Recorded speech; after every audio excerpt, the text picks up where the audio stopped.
Hello everyone, my name is Virality. I hope you're all enjoying your time in VR. In today's Future Friday video, I will be asking the question, is Ready Player One realistic? Will we see caravan stacked on caravan, a completely virtual universe, drones, worldwide adoption of VR, and more? Well, I will be dissecting Ready Player One, the movie, analysing whether it could become our reality. Let's begin. First, let's start off with the movie, and yes, I will be saying a lot of spoilers, so if you haven't seen the movie, it's currently on Netflix, go watch it for yourself. Ready Player One follows Wade Owen Watts in Columbus, Ohio in the year 2045, exactly 25 years from now. He currently lives in a less fortunate area surrounding the city called the Stacks. In the movie, there is a completely virtual universe called the Oasis. The Oasis is co-created by Ogden Morrow, aka Og, and James Halliday of Gregarious Games. The Oasis consisted of many worlds, sadly to which the movie didn't dive into too much detail, unlike the way the book did. You'll still find cool scenes of racing, fighting, memory libraries, dancing, and more. Now onto the plot. The movie's plot begins after the death of James Halliday. James Halliday left the entire Oasis in the hands of the winner of his competition. The competition consisted of 3 keys, to which riddles, puzzles, and tasks were assigned. But it was not an easy task. To accomplish this, you'd have to know everything about James Halliday. This is when IOI is introduced. They are the corrupt corporation scum, aka the bad people in the movie. They are run by a guy named Nolan Sorrento who proclaims to know everything about James Halliday. But to be honest, he's just a coffee boy for Gregarious Games. All they want to do is generate money by exploiting the users with tiered accounts, monthly payments, and of course, advertising. I'm going to skip a lot of the plot, but there's a lot of back and forth between the two, Wade Watts and the IOI, and of course, there's a hot girl named Artemis chucked in the mix. There are other key characters like H, Dato, and Sho who help Wade Watts along the way. But after what happens to be one of the coolest battles a nerd can watch, Wade Watts wins, claiming the Oasis.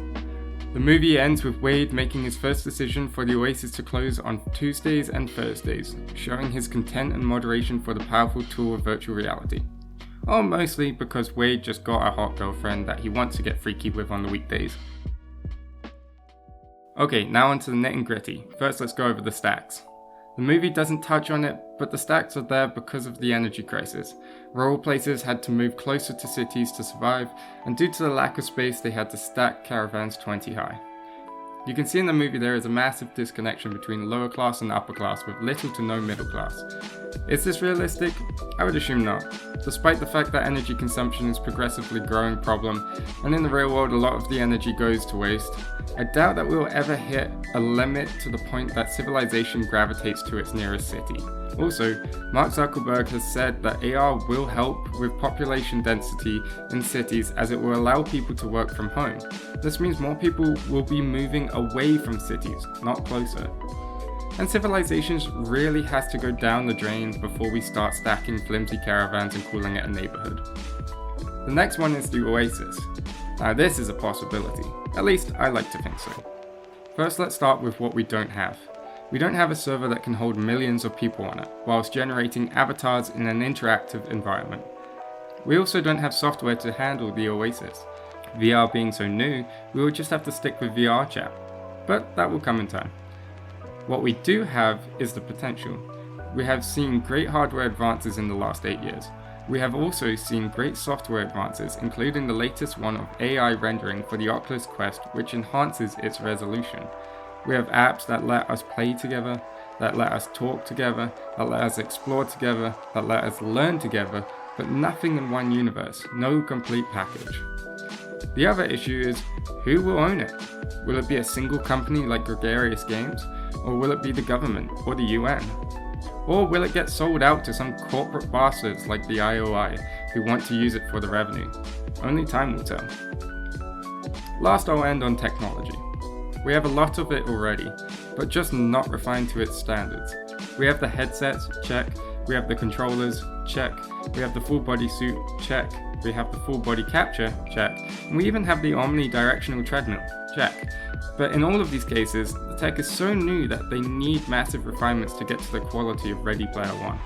One thing that did catch my eye that I haven't seen yet is the cables method, which raises the person off the ground to allow them to move freely. I'd assume this is impossible at first for a few reasons. functionality, checking the mind, stuff like that. But with engineering, I could actually see it working. If you can maintain someone in a position that they can move freely and run on the spot, then the mind could be tricked, but achieving that would be no walk in the park. To conclude, this movie gives us exactly 25 years to make a new universe and live in it. Do you think we can do that?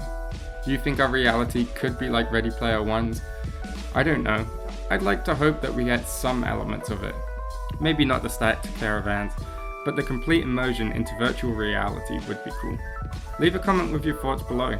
I'd like to hear them. Till next time, Virality out.